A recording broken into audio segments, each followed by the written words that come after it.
6. Before September 4th, 2009, I never really understood what police brutality or excessive force really meant.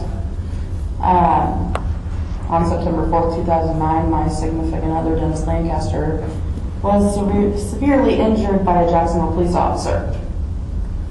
Needless to say, it terrified me knowing that someone who was supposed to protect us had done something like this to someone so close to me. I never thought, even in my wildest dreams, that such a thing could happen in our small community.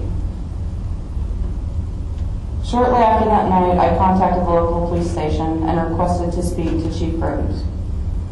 Sadly, I was told that he would not speak to me and that I would have to contact the FBI. So I did contact the FBI the very next day. 2 to 3 days after I contacted the FBI and filed a complaint, Dennis had a warrant issued for his arrest. We were then told that this officer now said that Dennis had kicked him.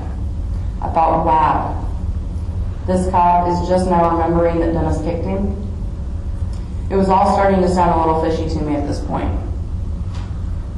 For the first year and a half after Dennis was injured, our family had only one income.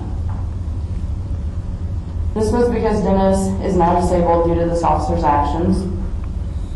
This officer has not been reprimanded in any way for his actions, and that is completely unfair.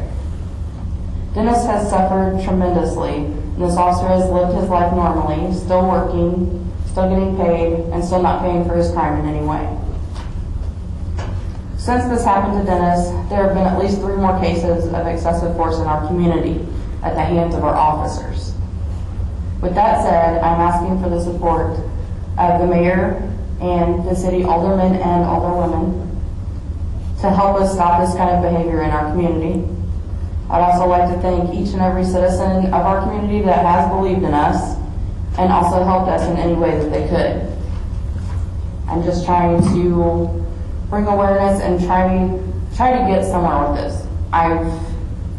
Since this happened, it's been a tragedy to our family, and I can only imagine the tragedy that it's caused to the 3 other people that this has happened to as well.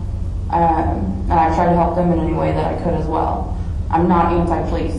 Police are there for a reason. They're there to help us when we need it.